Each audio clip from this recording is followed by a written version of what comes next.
There you go. In between chores, on the road, all of September. Now I'm home doing honeydews and trying to scalp for deer and wait for them to start making mistakes. And then on top of that, this morning I got dressed and got my dadgum belt. My britches been falling off all day. You would think with this COVID, got a little extra pounds, I wouldn't be losing my britches, but man, let's see what we got here.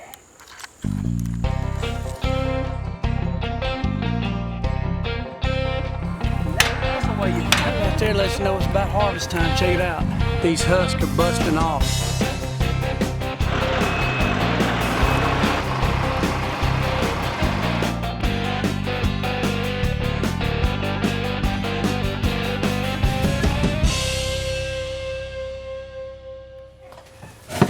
Man, we have had a crazy September, and first of all, thank y'all for watching this YouTube page.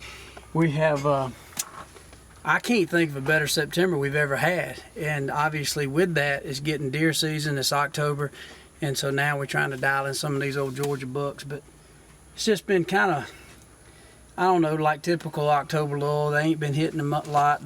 Now the red oaks and the white oak acorns done started to fall, now the white oaks, and so literally, man, they're not on the bait piles as much. The green fields are just coming up, so kind of in this weird lull. A couple weeks, it should heat up real good. Deer should be on their feet, but we're just gonna go put out some cameras on some scrapes and throw a little code blue in them and see if we can't make something start happening, because I just kind of want to get an idea of what these deer's attitude are. Obviously, I know they're scraping. They're completely 100%. They lost their velvet early in September, and so these bucks are just kind of in that place. They want to do something, but ain't much to do because the women dictate that. And so, watch new.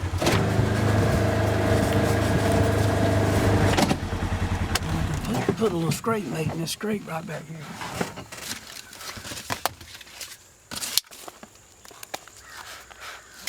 There you go. In between chores, on the road, all of September. Now I'm home doing honeydews and trying to scalp for deer and wait for them to start making mistakes. And then on top of that, this morning I got dressed and got my dadgum belt. My britches been falling off all day. You would think with this COVID, got a little extra pounds, I wouldn't be losing my britches, but man, let's see what we got here. That scrape, they just started scraping. Look, you can see. That deer probably was early this morning. Worked that scrape. He peed all in it. Typical licking branch. You can get this in a variety of flavors. This is a scrape mate designed specifically to put in a scrape. But they got doe estrus, they got screaming, heat, all kind of stuff. And this code blue, literally the deer 112. So literally every bottle has a serial number.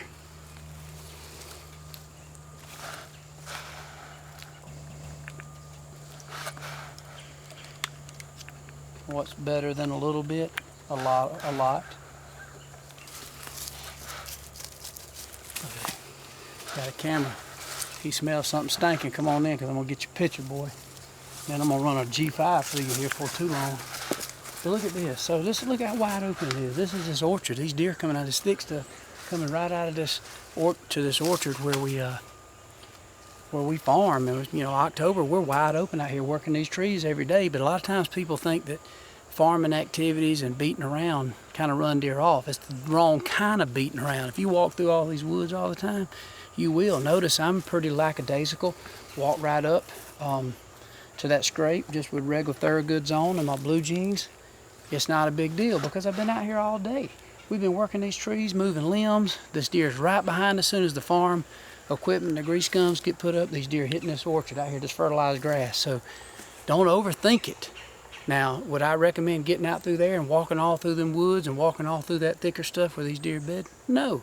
But here in these edges, these deer are hearing us all day working this orchard, so it's not that big a deal. So don't think you got to go take a shower and put on a body condom to come out here and try to get a picture of a deer. It ain't that complicated. They're just goats that get horny and hungry. It's that simple.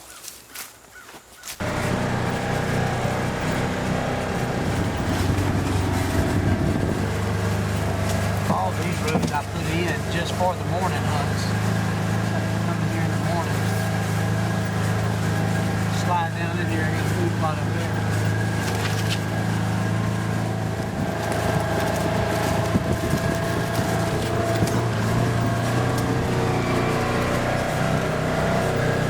As far as dialing in hunting strategies, I would say right now the trail camera is one of the most important pieces of equipment to help you understand what you have on your property and how to hunt them. This is a card camera, so I have to go check this card, but you got your cellular cameras that'll send them to your phone. Those are highly recommended. But trail cameras will give you not only an inventory, but it's going to give you movement, it's going to give you what time deer are coming through, so they're doing all the scouting for you. All you got to do is try to put them and move them around in places to where you can pick up movement, and then you can start dialing in some of those strategies. It might be hard to see, but if you look, there's a crazy good trail that's going right down through these hardwoods, down into that creek. It's a little saddle right here, and they love to run these bottoms. So 90% of the time, most of my cameras during the early season are all on corn piles or bait piles, which that's legal in the South.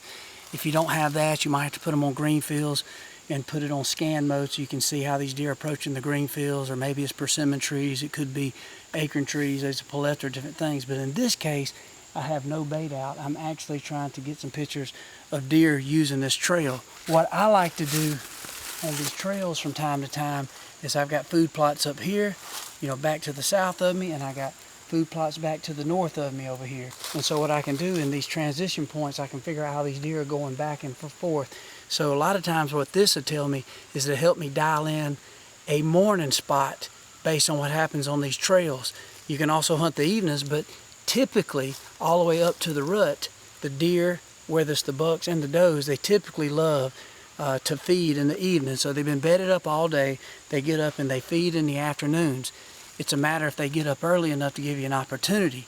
Now during the rut, a lot of times these bigger bucks will come cruise these bedding areas, and they're trying to bump these does around. They're trying to cut them a doe out, get that first opportunity to breed. So the bucks will be cruising a lot of different areas, from feed stations to bedding areas. As it starts getting to the last couple weeks in October, that starts heating up in the south as well as the Midwest. Typically this time of year, I'm just getting an inventory of what kind of bucks I got and getting an idea of how I want to hunt them based on what food sources are hitting, and then how they're going back and where they might be bedding. And if I can establish where they're wanting to feed, and if they make a mistake early season, then I'll hunt them over that feed, and typically afternoons are great. Now a lot of times bucks like to cruise bottoms.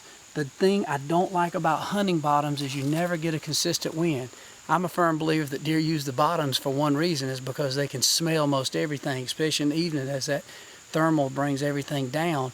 It's really tough to get away with much. Now if you get a good persistent wind, you can actually kill a good deer easy in the bottoms, but I typically like to get up a little higher so I can get a little more consistent winds up on the ridges. But when it comes to hunting bucks in the afternoon, you really just need to take an inventory, and if you got a buck making a mistake, he's hitting the food plots early, he's hitting the food source early, you can get him shot. But typically my farm, it doesn't turn on to the end of October, and that's when those bucks start making mistakes. The does are hitting all the food sources, so I got a good inventory of does all across my property. It's just a matter of waiting till those bucks start making a mistake, and when they start making mistakes and I start getting pictures of them, we'll come in for the kill. So in general, if you can establish a food source, or a food source, figure out what's hitting that food source. If you got a lot of does on it, sooner or later those bucks will come check it. But early in the season, you can use those food sources and those bait piles to kind of get an inventory of what kind of deer you got. And then as it gets closer to the rut, these pre-rut time of year, around here our deer breed, say November 7th and November 9th.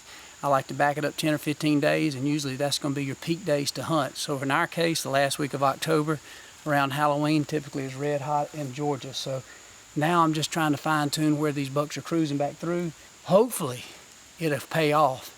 And so these are little small things, even though it can be overwhelming, but even if it's a big track or a small track, you'll have an opportunity to establish where the deer want to feed, what they're feeding on predominantly. Then you establish where you think they might be bedding. If you can add up all these little small details and variables, these are the hunting strategies you can apply when it comes to trying to get that bow and arrow out, or that rifle, and getting one tag. So hopefully this helps a little bit.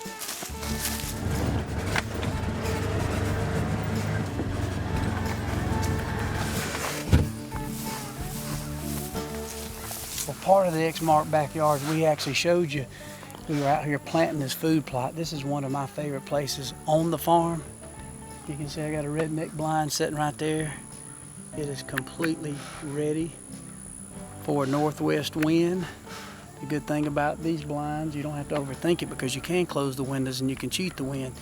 But this is your prototypical southern green field. Obviously a green field can be really good no matter where you put them. But you can see this is a backwoods attraction blend, and you can see I drilled it in. You can actually see the rows here. You can see the way it came up. And I got clover, I got a little bit of a chicory, got some radishes in there, I got some buck forage oats, some clover, ladino. I mean, it's a smorgasbord. Anything I think a deer would want to eat, I've given them an opportunity to have it out here. And I've also fertilized it real good. This soil's a little rocky, but it still makes for a good food plot. And pretty much simple. You can sit out here when you get a good wind, evening time, especially a cool evening, you can't beat a green field. These deer come out of all these surrounding thick stuffs. They love to bed up on that mountain. They flow right out here, and you can see a lot of deer. Proof of that is my wife actually got a really nice 8-pointer out here last year in this very field. If it looks like an X mark lawnmower's been out here,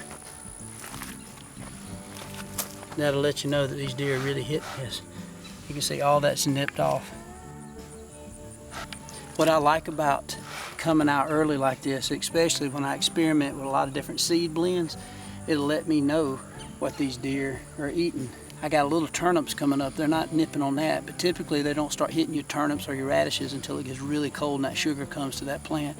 But right now the oats and the wheat and the clover, they are wearing it out. They're out here, it looks like, in areas that's been cut with the lawnmower actually. That right there lets you know it's about harvest time. Check it out. These husks are busting off. Very little scab on these rinds here. And that pecan is holding on. Matter of fact, you can pull that right off. That's not a real big pecan. I got a bunch of Slies and Stewarts, but still this year we're loaded. But I ain't far from needing to shake this. I'm gonna let it pop all these husk out. We'll come back and harvest these before too long. Old deer be scraping right there too.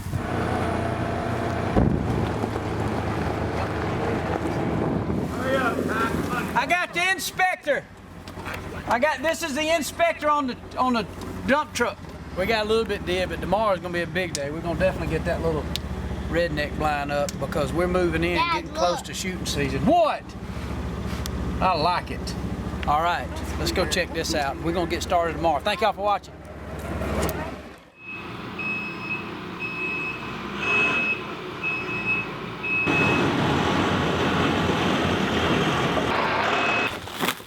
Yeah, Santa Claus done come, brought us some feed out here. Liquid luck. I've never seen this one. See what we got here.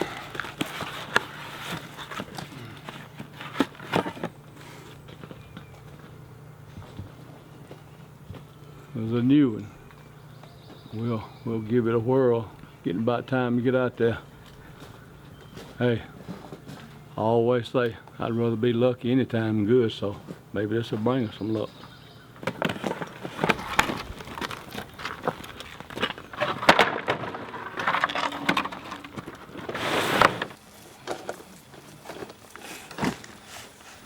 Hey Dad, what are y'all making? We're gonna put this tree house. What I need you to do is you help Stevie, and I'm gonna come get this, and we'll pick it up. Well, okay? Well, I can put the carpet up. Yeah, I'll come around and get it from this side, and then I'll just pull it and push it right up, and set it right up on there.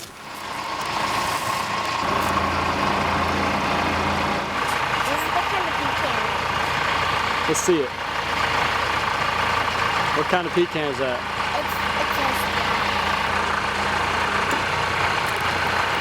Do you say pecan or pecan? How do you say it? It's a pecan.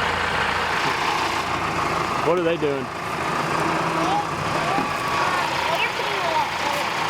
They're what? They're putting it up. So I can stand. What's it for? It's for my team. Well, we'll put Hot Wheels in it. Oh, let's put a slushy machine. Let's put a slushy machine to make some great snow cones. Snow cones. be long. Somebody got to pick up Pecan. I don't know who it's going to be. Let's hope it ain't me, because there's too many out here to pick up. I like this. This keeps it soft. That way, if you want to lay down and take a nap, you bring your honey with you. You want to lay on the floor and look up at the top of the ceiling, you know. A little extra pad. It's awful quiet. You can hunt, nap, and play up here. Hey! All right, now we got the complete A team. Not only got Waylon, Stevie, and Papa, but now Ronnie O'Neill, one of our great friends from Manchester, Booger Bottom area, is out here to help us. And between him and Papa, they'll have enough stories. So if we can make them focus on work and not telling stories, we will have not only our redneck blinds, but all the neighbors set up today.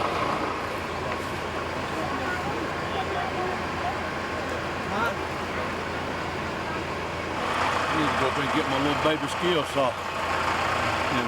Is that the height on them gonna be? Yeah, we got enough legs there. I'll probably have some extra angle line there, and that'll build something out of it. I like having extra steel laying around. That's the height I need now. Yeah.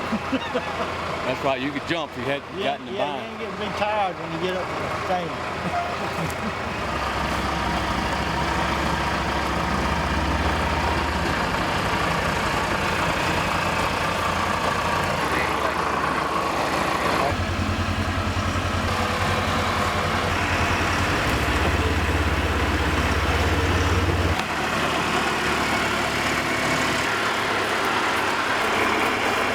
Back out Monday before I took the strap off. So, I told y'all as soon as I stopped, get them straps off. I was about to back out from under. Yeah. I was going to put it kind of here, like I was thinking. But might as well set it up to where just in case something flips out over there, you can. Once it comes out, it's phone comes through here. Yeah. Heat that up. They're Wearing it out. They were right yonder. They were right yonder. Well, turkey. They were where them turkeys were. They were all out here fighting right over. Oh yeah, that's last year. Oh, that was on the video, wasn't it? That was on one of the shows. I was thinking of squaring it up kind of with these trees. You know, like just kind of putting it right in the middle of the aisle almost.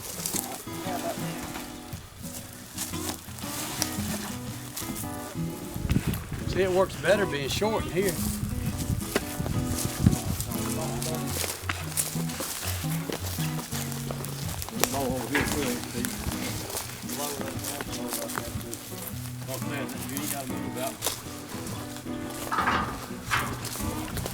Get up in there.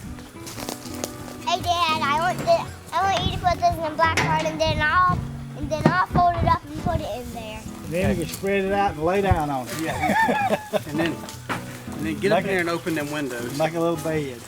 And then pop off on level this thing. It wouldn't surprise me to kill one in here next week. Dad, I want you to They got it mowed down. Did you see it? Daddy, get up here with me. Okay, let me go get these sticks. Fat lighter right here.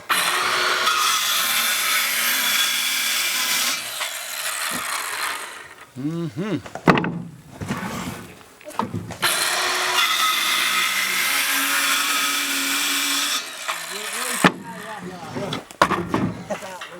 In there, huh? That's fat lighter right there. That's an old tree. Look how close the grain it is. That'll be there. Yeah, throw that on the. I'm doing this. Then you're gonna roll it over. I got you. These redneck blinds, they're not cheap. So obviously it's the Taj Mahal, man. We also use a lot of the rhino blinds, and they're more inexpensive. You can get in those for anywhere from $80 to $100 something, and they work just as good, but they're on the ground. But these will be here forever. So no doubt the ground blinds, whether it be a redneck or a rhino blind, it's hard to beat them. You can take kids like him. Look at him. He's making his camp up here. I got the carpet all up. Did you? Right there. Ready? Dang, boy. Strong. That's the way you big man.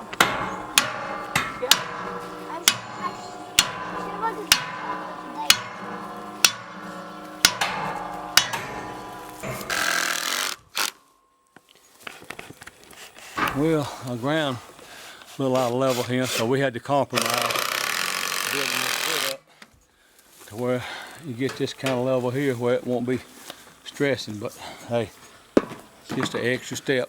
Looks like they rednecked up the Redneck Blind. Yeah, you may. Papa, you ain't got no drink in here, do you? No, We'll go back. it may be like Ronnie said. There's a redneck setting up a redneck blind.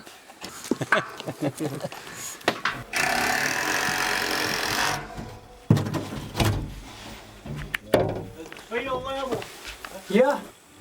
Well, this is obviously in a TV show. It's a little more rough around the edges, but this is a lot of behind the scenes of what goes into the show. So a lot of the stuff we do show on our network show on Bone Collector that airs on the Outdoor Channel, but this is more of a rough version of what goes on behind the scenes. And hopefully it ain't too boring for you guys, but it is the sweat equity that goes into it. But obviously if you're in a hunting club, this is the stuff you love to do anyway when you get a weekend off work that you can work. So we're doing the same way, and hopefully if you tune in to Bone Collector, you're gonna see the results of what comes out of this. Hopefully it's a gut pile not laying 80 yards from here not too long. So y'all keep tuned. We're gonna keep posting. Y'all let us know what you like, man. Be sure to comment. Myself and Ryan Wakenig, we read every one of these comments, and so obviously we'd like to get more answering a lot of y'all's comments. And what do y'all want to see? What would y'all like to learn more about? We never profess to be professionals. We just have a lot of passion to hunting. We like to kill stuff. I mean, that's kind of rough to say it like that, but we like to when we do go, we like to, you know, hopefully get a broadside shot at a deer that we want to shoot. But so that's why we're working hard for it. We like all the other parts of it. So let us know what we might can share with you guys, that you know questions you might have that could help, or comments that y'all think we can improve on. So we appreciate y'all subscribing. So make sure if you hadn't clicked above, subscribe to our channel, and we're gonna keep coming with some raw content. We'll keep Pawpaw involved too. Anything you want to say to everybody, Pawpaw? You just want to say hey? Hey, him. All right. Hey, we out here. We late, but we're getting it done.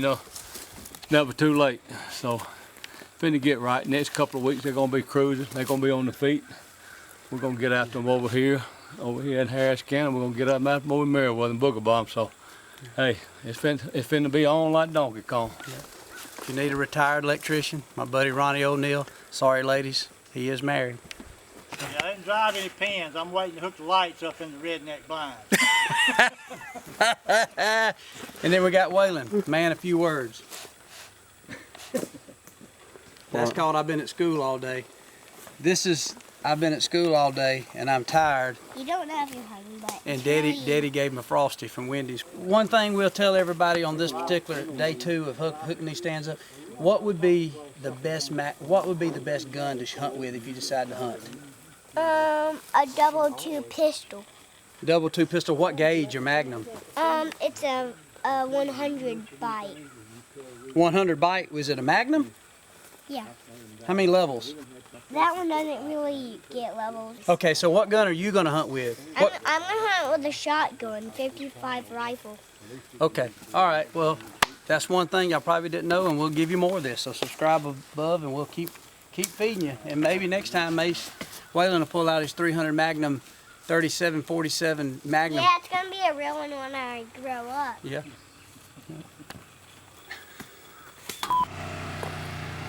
Want to read some of these comments. Take this moment on this little segment here to read through some of the comments. This is on one of the ones when we put up some trail cameras and stuff. But Mr. Jake Mack, what's up, man? So this is what people want to see, you and T-Bone putting out real life stuff. We can all relate and connect y'all a lot more with this. Thank you. Exactly. A lot of people think that maybe, T-Bone or myself or my dad, we might be a little different. Man, we just like y'all. No different whatsoever. We just like to hunt, love our families, and like a good time. Look, my man said, I like this. Not Zach said, my man just talked over an island buggy for 3 minutes. That's how you know it's real. I love it.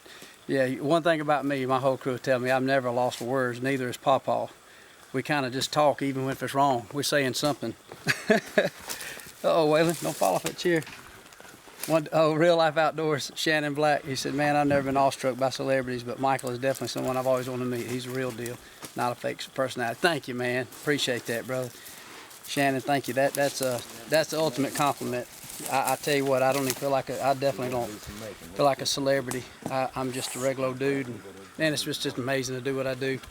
So thank you, Shannon. Watching from Arkansas, I got my brassica planted when the hurricane came through. See, that's something that knows you from the country when everybody's freaking out about the hurricanes, and somewhere, even though tragedy strikes where the hurricanes hit, somebody around the country's putting a food plot in, because typically in September we're thinking, Lord, we might get 5 or 6 inches of rain on this. We had that happen here. All our food plots looking good because we had a little depression, tropical depression come through and dumped a bunch of rain on us, and it just kicked everything off. I like this. Chuck Lewis, he agrees with me. Yes, baiting should be legal everywhere. Amen, Chuck. Even the flaying field. I would love to see more. Brian Holcomb says, what's up, Brian? Dale Curley. Michael, I've never shot a deer over a bait pile. I'll wait until they walk off of it. There you go. I hear you, Dale. That's a lot of us. Exactly. You was just protecting the bait. You wasn't even hunting over bait. You was just protecting the bait. That's all you doing, Dale. Buck Southern said, go on, start a vlog, Wally.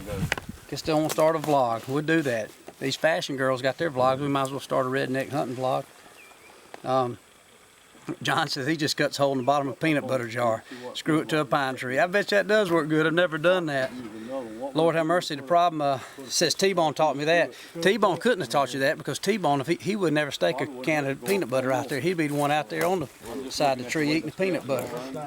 Jonathan, you've been my favorite hunter for a long time. Man, thank you.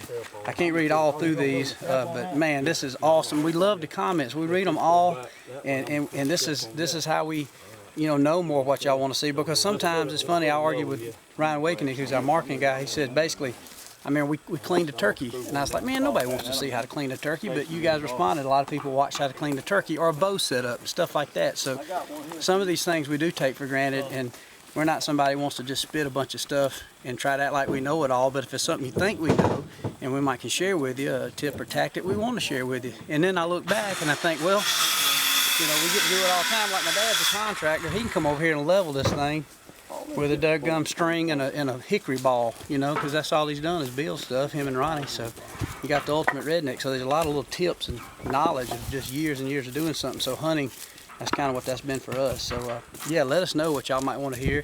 If y'all have a tip or tactic for us too, we want to know it. Share it on your comments, because that's how we learn, is networking. And that's really what this is all about, kind of give you an inside look at not only my family, but life here at the farm, but on the road, and also sharing some of the success that we're having with Nick and T-Bone and some of our friends and people that hunt with us on Bone Collector. But so blessed. But we'll keep every once in a while coming back and grabbing the phone and reading through some of these comments and trying to answer some questions and share some of y'all's comments. Even the haters, maybe that'll be the next one we do. We try to find the mean text and the mean comments, and we'll come back and do that. I'll have a lot of fun with that. So thank y'all again for watching. We'll keep it coming.